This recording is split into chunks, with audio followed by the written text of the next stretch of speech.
My son was buried 20 years ago. But last month I got a phone call from his number and left me speechless. I buried my son 20 years ago. Every Sunday, without fail, I stood at his grave. I kept his number saved in my phone all those years because deleting it felt like losing him all over again. Then, last month, my phone rang at 2:47 a.m. His name appeared on the screen. I answered. A voice said, "Dad, where am I?" It was him, my dead son, confused, scared, asking why nothing made sense. I couldn't breathe. I couldn't speak. Before I tell you what happened next, tell me where you're watching from and subscribe, because this story needs to be heard. 20 years ago, I buried my son beneath an old oak tree at Riverside Cemetery. His name is carved into the gray stone. Michael James Porter, born April 12, 1986, died November 3, 2005, 19 years old. The funeral lasted 40 minutes. About 30 people came. His mother stood beside me, but never looked at the casket, just the ground. Her sister had to hold her up. His friends came too, kids with red eyes, shifting uncomfortably, mumbling words that meant nothing because no words could. Within a year, they stopped calling. Within 2, no one said his name anymore. That's how death works. The world moves on. But I didn't. I couldn't. The accident happened on a Friday night. Michael was driving home from work when a truck ran a red light and hit him on the driver's side. The police said he died instantly. No pain, no suffering, just gone. I got the call at 11:43 p.m. I remember because I looked at the clock right as the phone rang. The officer told me to come to County General Hospital immediately. I knew. Parents always know. I drove there at 90 miles an hour. Didn't care if I crashed. They brought me into a private room. And that's when I knew for sure. They only use those rooms for bad news. They let me see him. His face looked untouched, peaceful. I touched his hand. It was still warm. I kept waiting for him to breathe, for his chest to rise. It never did. His mother arrived later. She screamed so loud that security came. Then she collapsed. They had to sedate her. She couldn't sign the papers or identify the body. I did everything alone, picked the coffin, the plot, the flowers, wrote the obituary. It all felt like a fog. The funeral was worse than the hospital. There, I could pretend maybe it was a mistake. But at the cemetery, they lowered him into the ground. I heard the machinery, the sound of the coffin settling into the earth. His mother threw a letter she'd written. I threw nothing. I just watched. After everyone left, I stayed. I watched as the workers filled the grave, shovel by shovel, until it was done. I needed to see it finished, to know he was really down there. Only then did I walk away. For 20 years, I visited every Sunday. Rain, snow, heat, didn't matter. I brought flowers. I talked to him. I told him about my week, my life, everything I couldn't tell anyone else. His mother stopped coming after the first year. Said hurt too much. She needed to move on. We divorced 3 years later. Grief destroyed us. She remarried, had another child, built a new life. I didn't. I kept Michael's room exactly as he left it. His clothes still hanging, his books still on the shelf. I even kept paying the phone bill, $30 a month, just to keep his number alive in my contacts, even though it hadn't worked in 19 years. People said I needed therapy. They said I should let go. But you don't get over losing a child. You just learn to live around the emptiness, to walk carefully around the hole they leave behind. You function. You work. You pay bills. You pretend. But you're never fine. Every birthday, every Christmas, every milestone they'll never reach, it's torture. I watch his friend grow up, get married, have kids. My son stayed 19 forever, frozen in time. I accepted it. I had no choice. Death is final. Or so I thought. Then last month, on September 14th, my phone rang at 2:47 a.m. I woke up to the sound and reached for it on the nightstand. The name on the screen said Michael. His contact photo, the one from his 18th birthday, smiling alive. I froze. My heart was pounding so hard I could hear it. My hand shook so bad I almost dropped the phone. It couldn't be real. That number had been disconnected for 19 years. I tried calling it hundreds of times over the years. It always went straight to a recorded message. The number you have dialed is no longer in service. But now it was calling me. The phone kept ringing. For rings. 5. My thumb hovered over the answer button. What if it was a mistake? A cruel prank? Or worse, what if I answered and heard nothing? On the 6th ring, something inside me gave in. I pressed answer. For 3 seconds, there was only silence. Then breathing. Slow, steady, human. Someone was there. My throat closed up. I tried to speak, but no sound came out. Then a voice. Dad. Just one word. Quiet. Shaken. Scared. It was his voice. My son's voice. I knew it instantly. 19 years of hearing it, 20 years of dreaming about it, and now it was real. Tears blurred my vision. I still couldn't speak. Dad, are you there? He said again, his voice trembling, desperate. I forced air into my lungs. Michael, I whispered. My voice didn't sound like mine. There was a pause. Then he said, Yeah, it's me. Where am I? The question made no sense. What do you mean? Where are you calling from? I asked, my voice shaking. Silence again. Then faster breathing. Panic. I don't know, he said. I don't know where I am. Nothing makes sense. Dad, something's wrong. Everything feels wrong. I stood up, turned on the light, trying to think, but my brain wouldn't work. My son was dead. I'd buried him. I saw him lowered into the ground. Michael, what's going on? Where have you been? I asked. What do you even say to someone who's been dead for 20 years? He sobbed. I don't know. I remember the accident. The truck. I remember dying. I felt it, Dad. I died. But then I woke up, and everything was different. I look different. I feel different. I'm in a place I don't recognize. People walk right past me like I'm not even here. I've been trying to figure out what happened, but nothing makes sense. I found a phone. Your number was the only one I remembered. My legs gave out. I sat down hard on the edge of my bed. My son remembered dying. He knew he died, but he was talking to me. Are you hurt? I asked, a stupid question, but it was all I could say. No, he said. I'm not hurt, but I'm scared. I don't understand what's happening. Can you come get me, please? That word, please, broke me. He sounded like a little boy again, lost and afraid, calling for his father. Tell me where you are, I said. Give me an address. I'll come right now. I don't know the address, he said. I'm in some kind of building. It's dark. There are apartments. I'll try to find something with an address on it. I heard him moving, footsteps, a door opening. Then the line went dead. Just like that, gone. I pulled the phone away and stared at the screen, my hands shaking, the word Michael still glowing back at me. The call timer showed 9 minutes and 43 seconds. I called back immediately. A recording played. The number you have dialed is no longer in service. I tried again. Same message. 15 more times. Same message every single time. My dead son had just called me, asked for help, and then disappeared. I didn't sleep that night. I just sat on my bed, staring at my phone until sunrise, replaying that call over and over in my head, his voice, the way he said Dad, the fear, the confusion. It wasn't a recording. Recordings don't hesitate. Recordings don't ask questions. Recordings don't sound lost. This was a real conversation with someone who knew things only my son could know. He remembered the accident. He remembered my number. He knew who I was. But my son was dead. I'd seen his body. I'd touched his cold hand at the hospital. I watched them close the coffin. I watched them bury him 6 feet under the ground. At 6:30 a.m., I drove to the cemetery. I needed to see the grave with my own eyes, proof that he was still there. The morning was cold and gray. Fog drifted low across the headstones. I parked near the oak tree and walked to his plot. Everything looked exactly as it always did. The same gray stone, the same fresh flowers I placed 3 days ago. The ground was solid, undisturbed. No one had touched it. I knelt down and placed my hand on the grass. It was damp and cold with dew. Michael, I whispered, are you down there? Stupid question. Of course he was. I buried him myself. But then, who had called me? I stayed there for an hour.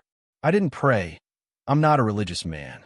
I just sat there, trying to make sense of what happened. Maybe I dreamed it. Maybe after 20 years, grief had finally broken my mind. But when I checked my phone, the call was there, 2:47 a.m., 9 minutes and 43 seconds, right next to his name. Not a dream. Not a hallucination. Real. I took a screenshot of the call log. I needed evidence. Proof that I wasn't losing my mind. Then I drove home, and waited. 3 days passed. Nothing. No calls, no messages. I barely ate, barely slept. I carried my phone everywhere, afraid to miss it ringing again. I wouldn't even shower without bringing it into the bathroom. My neighbor knocked on my door to check on me, but I didn't answer. I just sat there, staring at the phone, willing it to ring. Then, on the fourth night, 3:15 a.m., it did. His name, his photo. I answered before the first ring even finished. "Michael," I said. Dad, his voice came through. He sounded worse, tired, scared, desperate. "I found something," he said. "I found an address." My heart jumped. "Where?" I grabbed a pen and paper from the coffee table. He spoke slowly, like he was reading it off something. 4247 Riverside Avenue, Apartment 8, Moorfield, West Virginia. My hand was shaking so badly I could barely read my own writing. "That's 2 states away," I said. "What are you doing there?" He let out a shaky sound, half laugh, half sob. "I don't know. I don't know how I got here or why I'm here. But, Dad, something's really wrong." His voice trembled. "I went outside today. People looked right through me. A woman walked straight into me, like I wasn't even solid. I think I'm dead. I think I'm a ghost or something." "You're not a ghost," I said quickly, though I didn't know if it was true. "You're talking to me. Ghosts don't use phones." He gave a weak, broken laugh. "Then what am I?" he whispered. "When I look in mirrors, I see someone older, a face that's almost mine but not quite. I'm so confused, Dad. I'm so tired. Can you please come get me? I don't want to be here anymore." My throat tightened. "I'm coming," I said. "Stay where you are. I'm leaving right now. Can you wait 8 hours?" Silence. Then softly, "I'll try." "Dad, I'm scared." Those 3 words shattered me. "I know," I said. "I'm scared too. But I'm coming. I promise." Then the line went dead.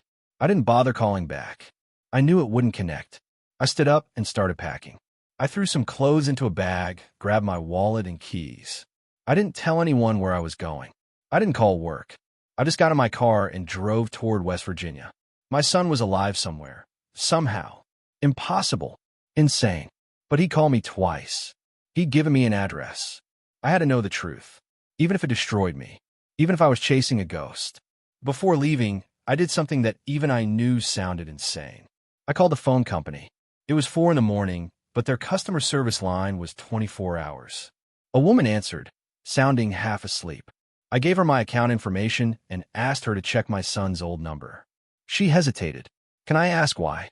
"I've been receiving calls from it," I said. She put me on hold. 5 minutes passed, then 10. When she came back, her tone had changed, confused, uneasy. "Sir, according to our system, that number's been inactive for 19 years. It was disconnected in March 2006. There's no record of any recent activity, no calls, no texts, nothing." "That's impossible," I said. "I've had 2 calls from that number in the last 4 days." "Check again." She put me on hold again, this time for 15 minutes. When a line clicked, a different voice came on, a supervisor. Calm, professional. "Mr. Porter," he said, "I've personally reviewed the account. The number you're asking about has been deactivated for nearly 2 decades. There's been no activity of any kind. Are you sure it wasn't a different number displayed incorrectly?" I felt anger burning in my chest. "I know my son's number," I snapped. "It's been in my phone for 20 years. I'm looking at my call log right now. 2 calls, both from his number, both lasting several minutes." His tone softened, careful, cautious. The way people talk to someone they think is losing their grip. "Sir," he said gently, "sometimes grief can make us see things that aren't there. Maybe you should speak with a counselor. We have resources we can recommend." I hung up. I didn't need therapy. I needed answers. I took more screenshots of my call log.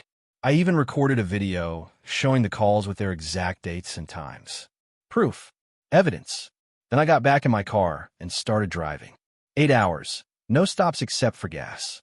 I bought coffee at a truck stop and kept going. My mind raced the entire time. What would I find there? Would Michael be waiting for me? Would it be abandoned? Would there be nothing at all? Part of me expected to arrive and find an empty lot, but I had to see it for myself. The address burned in my mind. 4247 Riverside Avenue, Apartment 8, Moorfield, West Virginia. I punched it into my GPS estimated time. 8 hours, 12 minutes. I made it in 7.5. I arrived at 11:47 a.m. The address led me to an old 4-story brick apartment building on the east side of town, probably built in the 1970s. But something was wrong immediately. The windows on the first floor were boarded shut. The front door was chained and padlocked. A faded orange sign hung from the fence. Condemned. No trespassing. Scheduled for demolition. My stomach dropped. The building was abandoned. Empty. How could Michael be? I parked across the street and sat there for 10 minutes, staring. Maybe I'd written down wrong. But when I checked my note, it was exact. 4247 Riverside Avenue. This was the place. I got out and crossed the street. The chain-link fence had several holes cut through it, easy to slip inside. I looked around. The street was silent. No one watching. I ducked through one of the holes and approached the building. The front door was sealed, but around the side, I found another door with a broken lock. I pushed it open. The hinges creaked, echoing down the dark hallway. I froze, listening. Nothing. Then I stepped inside. The smell hit me instantly. Mold, rot, stale air. I turned on my phone's flashlight. Peeling wallpaper. Stained carpet. Graffiti covering the walls. Apartment doors hung open, some ripped off their hinges. I walked slowly down the hallway, checking numbers. 1, 2, 3. All empty. Trash everywhere. Broken furniture. Signs of squatters long gone. The place had been deserted for years, maybe a decade. I reached the stairwell and climbed to the second floor. Same decay. Same silence. Nothing alive. Then the third floor. My hands were shaking. My heartbeat echoed in my ears. At the end of the hallway, apartment 8. Unlike every other door, this one was closed. Perfectly intact. The brass number 8 was still shining, clean, polished, untouched by time. I stood there for a full minute, staring at it. Every instinct told me to turn back, to run. But I didn't come all this way to walk away now. I came here for answers that I reached out and turned the handle. It wasn't locked. The door opened smoothly, silently. No creak, no resistance. I stepped inside, and for a moment I forgot how to breathe. The apartment was perfect, completely untouched. While every other unit in the building was decayed and falling apart, this one looked brand new, like someone had been living here all along. The walls were painted a soft blue, spotless and smooth. No peeling, no cracks. The carpet was clean, beige, and freshly vacuumed. I could still see the lines. The air didn't smell of mold or dust. It smelled like soap and coffee. My legs felt weak as I walked further in. The living room was fully furnished. A brown couch, a coffee table, a TV stand, everything neatly arranged like a home waiting for its owner. Then I saw the photos on the wall. I moved closer and my vision blurred. They were photos of us, me, my wife, and Michael. Pictures from his childhood, his first day of kindergarten, his 10th birthday, Christmas morning when he was 12, his high school graduation. I had those same photos at home. Exact copies. How could they be here? Who put them here? I touched one of the frames. The glass was clean, free of dust. These hadn't been hanging long. Then I looked at the next set of pictures and froze. These were different. They showed Michael older, in his 20s, maybe 30s. Photos that couldn't exist. In one, he was standing in front of a college building wearing a graduation gown. In another, he was sitting at a restaurant with people I didn't recognize. One photo showed him standing in front of this exact building, smiling, alive, looking about 35 years old. My hand shook as I took out my phone and snapped pictures, but the photos came out blurry. I had to steady myself against the wall. None of this made sense. None of it was possible. I walked into the kitchen. Clean dishes sat in the drying rack. A mug with brown coffee residue rested on the counter. I touched it. It was still warm. The refrigerator was stocked. Milk, eggs, leftovers in containers. The milk would expire in 5 days. Fresh. Someone was living here, in a building that was supposed to be abandoned and condemned. Then I saw the note. It was pinned to the fridge with a magnet. The handwriting stopped my heart. Michael's handwriting. That same messy scrawl he'd had since middle school. I pulled the note off and began to read. Dad, if you're reading this, I don't know what's happening to me. I woke up here 3 weeks ago with no memory of how I got here. I have an ID that says my name is Marcus Powell. I'm 38 years old. I work at a factory. I have an apartment and a life I don't remember living. But it's not my life. I remember being Michael. I remember you. I remember Mom. I remember dying in that accident. I felt the impact. I felt everything stop. Then I woke up here as someone else. 20 years have passed, but I don't remember any of it. The people here know me as Marcus. They've known me for years, but I'm not Marcus. I'm Michael, your son. I think I'm supposed to be dead. I think something went wrong. I don't belong here. Please, help me figure out what happened. I read it 3 times before the tears blurred the ink. I folded it carefully and put it in my pocket. The bedroom door was half open. I pushed it the rest of the way and looked inside. A neatly made bed, a dresser with more framed photos, a closet full of men's clothes, size large. Michael's size. On the nightstand sat a wallet and a set of keys. I picked up the wallet and opened it. Inside was a driver's license. The photo showed a man who looked exactly like an older version of my son. Same eyes, same nose, the same small scar on his chin from when he fell off his bike at 7. But the name read, Marcus James Powell. Date of birth, April 12, 1986. Michael's birthday.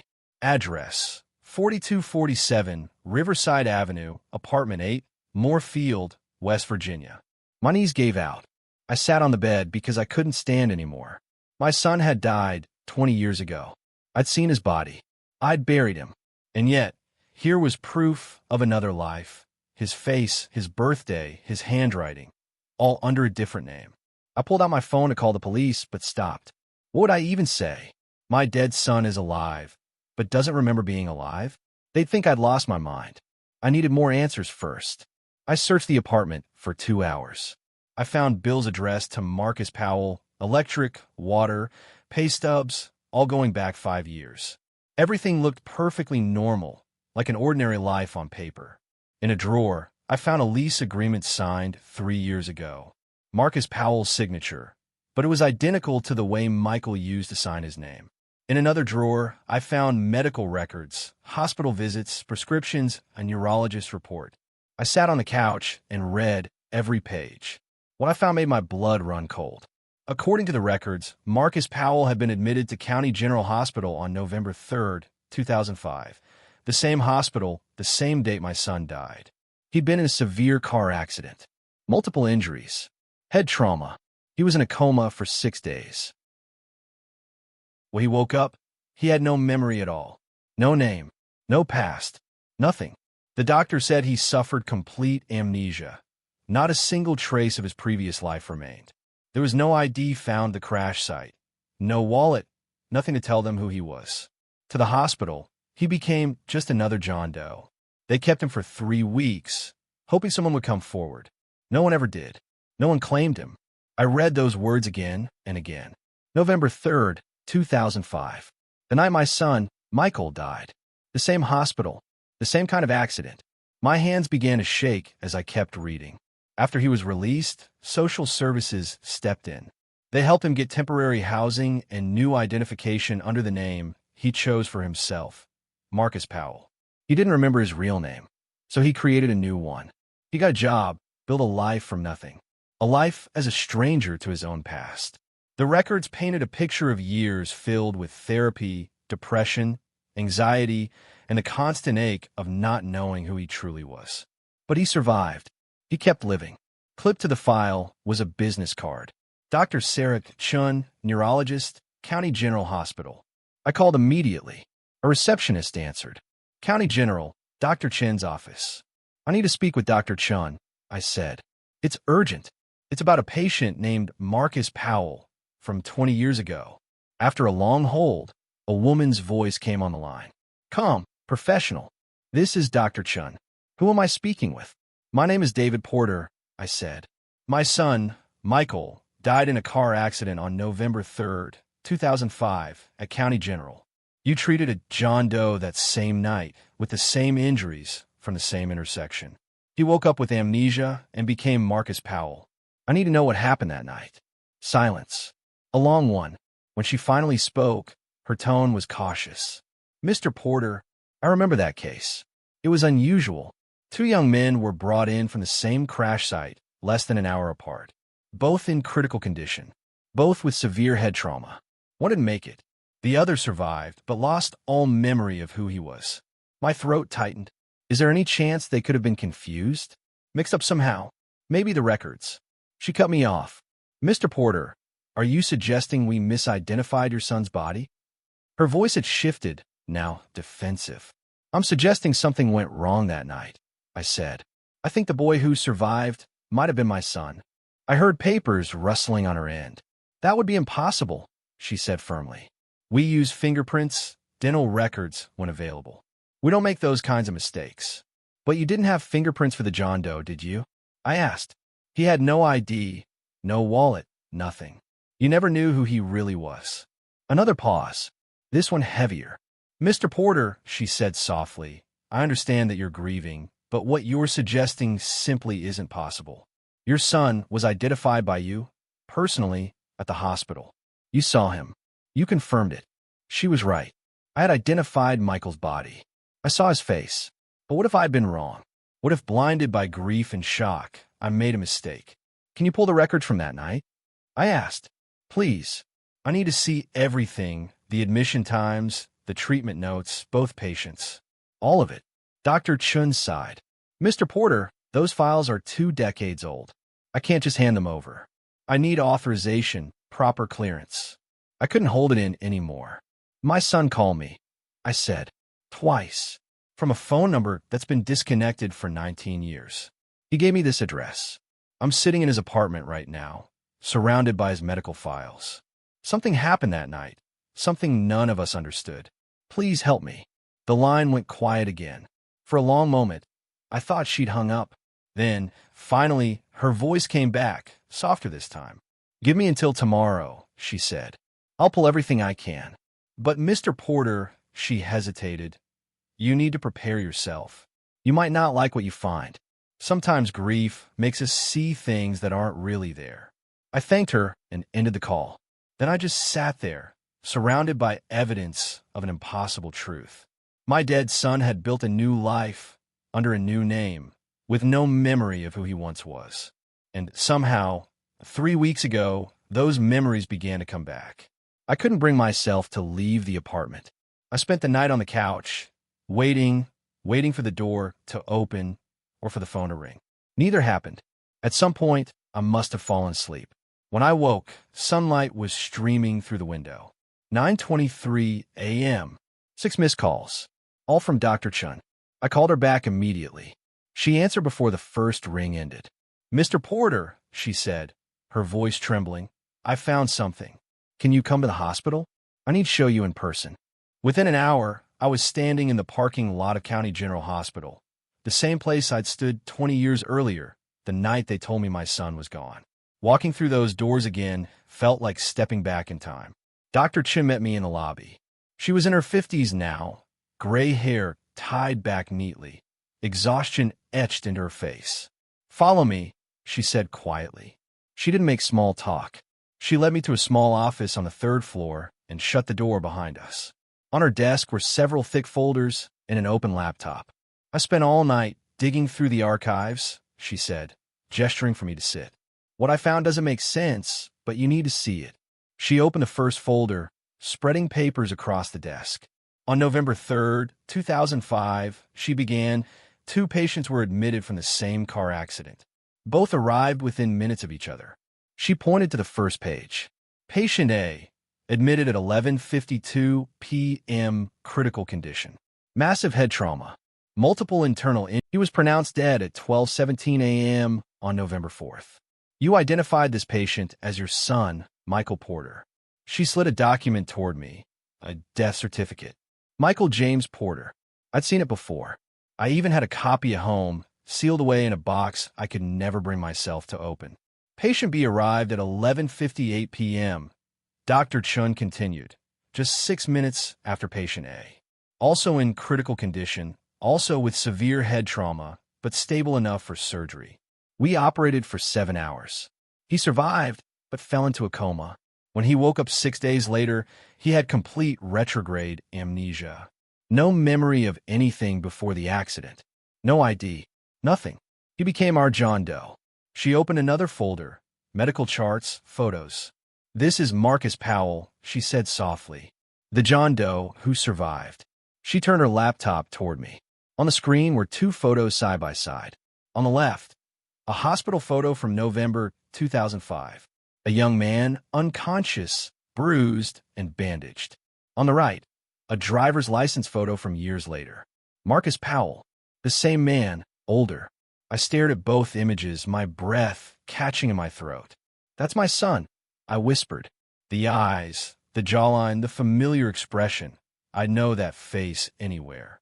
That's Michael. Dr. Chen leaned forward. Mr. Porter, here's what doesn't make sense. I pulled the original intake records from that night. Both patients were brought in from the same accident scene. Both were driving vehicles involved in the same collision. But according to the police report, there was only one car accident at that intersection. A truck ran a red light and hit a sedan.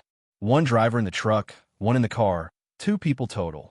But somehow we treated 2 patients with nearly identical injuries from the same place at almost the same time. I couldn't process what she was saying. How is that possible? She shook her head slowly. It's not, unless someone made a mistake in the reports. Unless there were actually 2 separate accidents minutes apart that got recorded as one. Or unless what? I demanded. Her expression shifted, uneasy, hesitant. Unless the patients were confused during intake. It was a chaotic night. Multiple trauma cases overwhelmed staff. If 2 young men with similar injuries arrived minutes apart, and their charts weren't labeled immediately, someone could have made assumptions about which was which. You're saying you might have declared the wrong person dead? My voice cracked. The words burned as they left my mouth. Dr. Chen's face went pale. I'm saying there may have been confusion about identification in a critical moment. I'm saying mistakes, while rare, can happen. The man who survived as John Doe had the same blood type as your son, the same age, similar physical traits. And according to the intake photos, nearly identical facial structure, even through the trauma. She pulled out another document. This is the original police report. It lists only one victim in the sedan, Michael James Porter, age 19. It also notes that identification was found at the scene. Identified his body, I said quietly. I saw him. I touched his hand. Dr. Chen nodded gently. You identified a body with severe facial trauma. In a moment of shock and grief, after being told your son was gone. Mr. Porter, the human brain under that kind of stress doesn't always see clearly. We tend to accept what we're told, especially when it confirms our worst fears. I stood abruptly. The room felt too small, too hot. You're telling me I buried the wrong person? That I've been visiting the wrong grave for 20 years? That my son has been alive this whole time? Dr. Chin stood too. I'm telling you there are irregularities that need investigation. I'm telling you Marcus Powell may need to be DNA tested. I'm telling you what happened that night may not be as clear as it seemed. She handed me a small slip of paper with an address. This is where Marcus Powell works. Moorfield Manufacturing. 3rd shift. He'll be there tonight around 11 p.m. But Mr. Porter, she paused, her tone softening. If this man is your son, he won't remember being your son. He's lived an entire life as someone else. Meeting you could be traumatic for both of you. I nodded numbly and took the paper. My hands were shaking. If there's even a chance he's Michael, I have to see him. Dr. Chen nodded. I understand. I've arranged a DNA kit. If you can get a sample, a cheek swab, a hair with a root, we can compare it to your DNA. We'll know for certain within 48 hours. She handed me a small plastic bag with a sterile swab. I slipped it into my pocket. One more thing, she said as I turned to leave. If this truly is your son, he's not the same boy you lost. 20 years of living as someone else changes a person. That night, I drove to Moorfield Manufacturing. The factory sat on the edge of town, surrounded by empty fields. A massive steel building glowed under harsh lights, trucks idling in the lot. I parked and waited, watching workers arrive. Men in jeans and work boots carrying lunchboxes. I didn't know what Marcus looked like now. Only the photo, only the hope. Would I recognize him? Would he feel like a stranger or like home? At 10:52 p.m., a silver Honda pulled in and parked a few spaces away. A tall man got out, wearing a brown jacket. He grabbed his backpack and headed toward the factory entrance. I couldn't see his face clearly, but something in his walk, the slight slouch, the rhythm of his steps, made my chest tighten. Michael used to walk exactly like that. I got out and followed him from a distance. He stepped under the bright light above the door. I froze. My legs wouldn't move.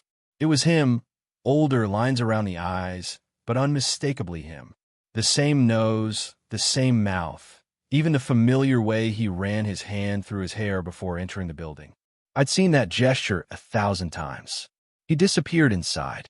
I stood there in the cold, crying, not quiet tears, but deep, raw sobs I couldn't stop. My son was alive, 38 years old, alive, and working a night shift in a factory. I waited in the car for 3 hours, torn between terror and hope. How could I approach him? What would I say? Hi, I'm your father. You died 20 years ago, but you're actually alive. You just don't remember. He'd think I was insane. I needed proof first, the DNA. At 2:15 a.m., workers came out for their break. Groups of men laughed, smoked, sipped coffee. Then I saw him again, alone, walking to the far edge of the parking lot. He leaned against the fence and looked up at the sky.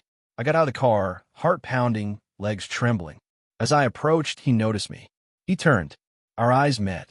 For 3 endless seconds, we just stared. Confusion flickered across his face. Then something else. Recognition. Maybe. Can I help you? He asked. His voice, Michael's voice, older, rougher, but undeniably his. I opened my mouth, but no sound came. You okay? He asked, stepping closer. You look like you've seen a ghost. The irony almost broke me. I'm sorry, I managed. You look like someone I used to know. He studied me carefully, his brow furrowed. That's weird, he said slowly. You look familiar too. Have we met before? I shook my head. I don't think so. I'm not from around here. Up close I saw it, the small scar on his chin from the bike accident when he was 7. Faded, but there. What's your name? I asked. Marcus, he said, then hesitated. Marcus Powell. I almost said David. Almost told him the truth. But I couldn't. John, I lied. John Williams. He nodded, but kept studying me. This is going to sound crazy, he said, but I feel like I know you, like I've seen you before. Maybe in a dream or something. My throat tightened.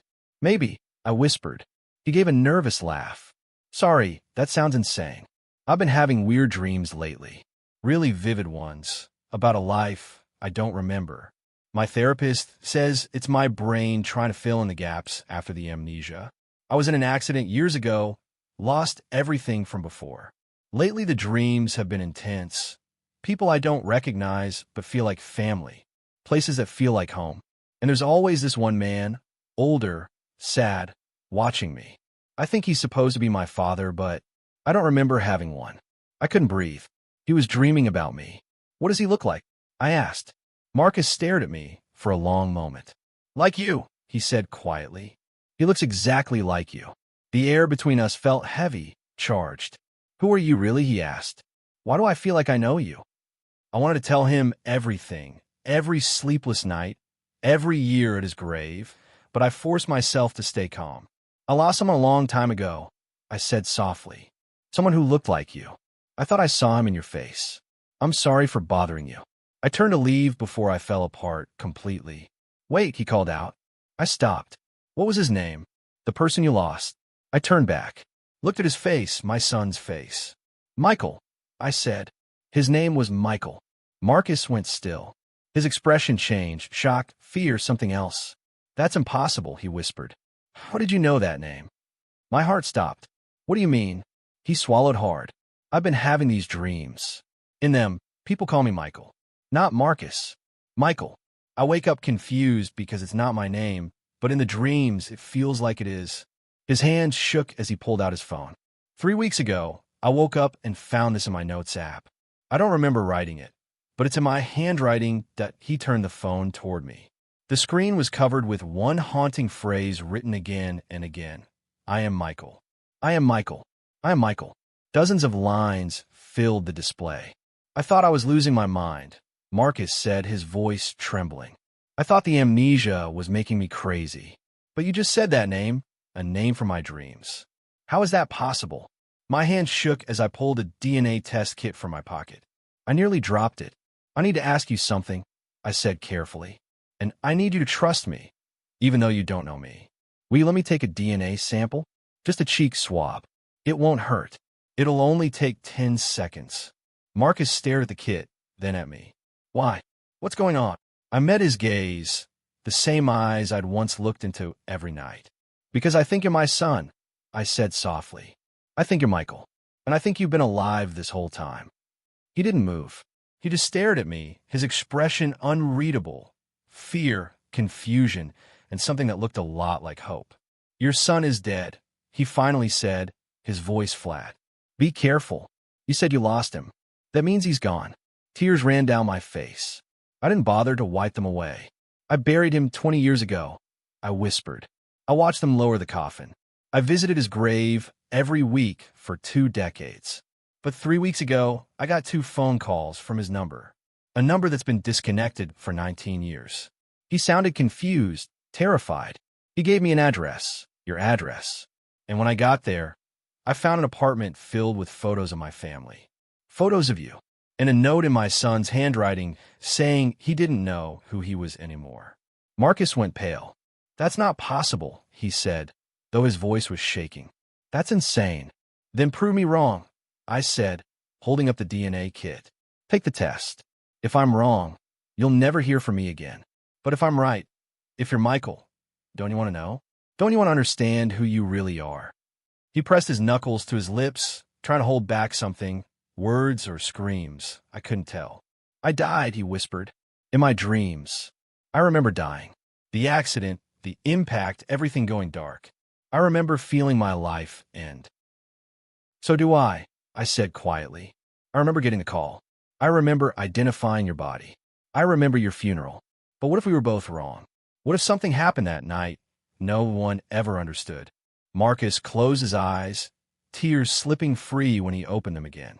If you're telling the truth, he said slowly, then I've lost 20 years. 20 years of my life. 20 years with you, with my real family. I've been living as someone else. His voice broke. How do I come back from that? We figure out together, I said. I stepped closer and held out the kit again. Please, let's find out the truth.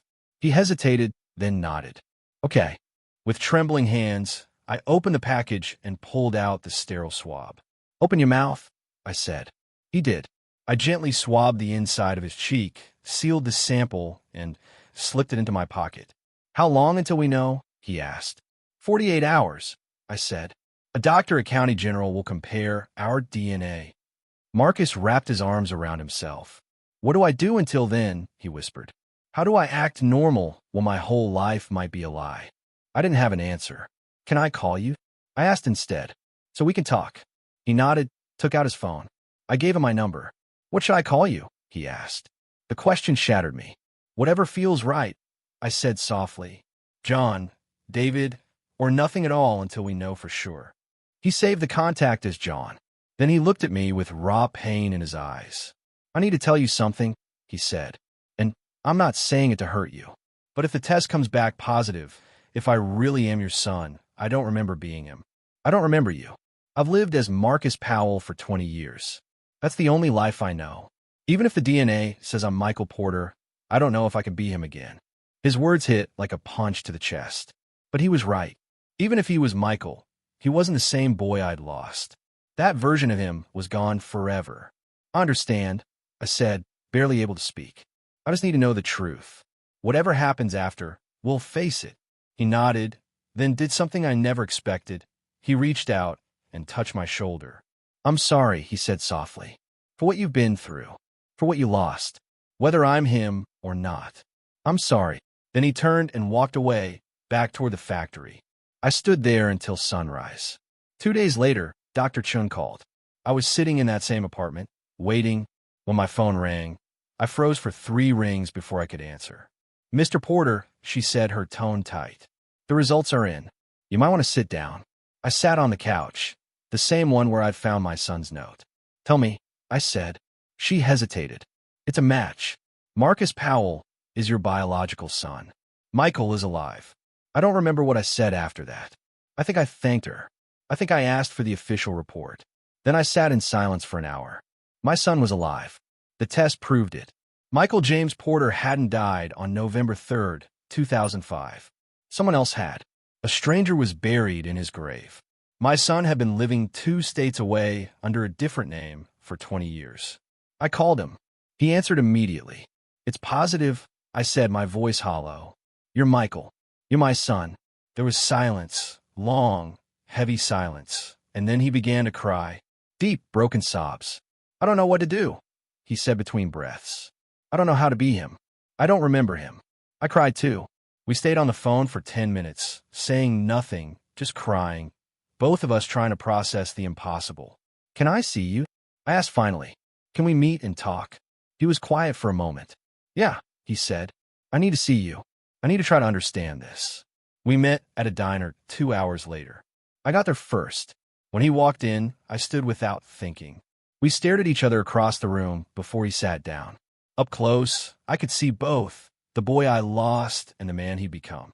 The lines, the weight of years without me. "I don't know where to start," he said, voice raw. "I've spent my whole life not knowing who I was. Now I know, but it doesn't feel real. It feels like it happened to someone else. I buried you," I said quietly. "I mourned you. I visited your grave every week. I kept your room the same. And all that time, you were alive." He covered his face. "I'm so sorry," he said. "I know it doesn't fix anything, but I'm sorry you had to go through that." "It's not your fault," I said. "Something went wrong that night. The hospital must have mixed things up. You woke up without memory, and no one realized who you were." Still, anger burned inside me. At the hospital, the police, anyone responsible for the mistake that stole 20 years from us. "What do we do now?" Marcus asked. "How do we move forward?" "I don't know," I admitted. "You're my son, but you're also Marcus Powell. You have a life. I can't ask you to give it up." He looked at me, eyes glistening. "But I want to try. I want to know who I was and who you are. Even if I can't remember, I want to try." Those words gave me something I hadn't felt in decades. Hope. "Then we take it slow," I said. "We talk. We spend time together. I tell you about who you were. You tell me who you become. One day at a time." He reached across the table. His hand trembled. I took it. It was bigger now, rougher, but still my son's hand. We sat in that diner for hours. I told him stories, his childhood, his favorite toys, his first words, the day he fell out of a tree, his graduation. He listened like he was hearing about a stranger. Yet sometimes something flickered in his eyes, recognition. We exchanged numbers again, this time not as strangers, but as father and son. Over the next 3 months, we met every week, sometimes at the diner, sometimes at his apartment. Once, he came to my house and stood in the doorway of his old room. "It feels like a museum," he said quietly, "like I'm looking at artifacts from someone else's life." I told him about his mother, that she'd remarried, moved on. He said he wasn't ready to meet her. Maybe never. I understood. Some wounds never close. Later, I had the grave re-examined. The remains belonged to a 19-year-old runaway named Christopher Hayes, a boy with no family, buried under my son's name. I had his remains moved and marked properly. After the DNA results, the strange phone calls stopped. Whatever had reached across 20 years to bring us together had done its job. I brought my son home, not as the boy I buried, but as the man he'd become. We would never get those 20 years back. But we had now. We had tomorrow. We had a second chance, one that shouldn't have existed. I buried my son 20 years ago. I mourned him, visited his grave, and believed he was gone forever. Then one night, he called me, not from the afterlife, but from somewhere lost between death and memory. And somehow, I brought him home.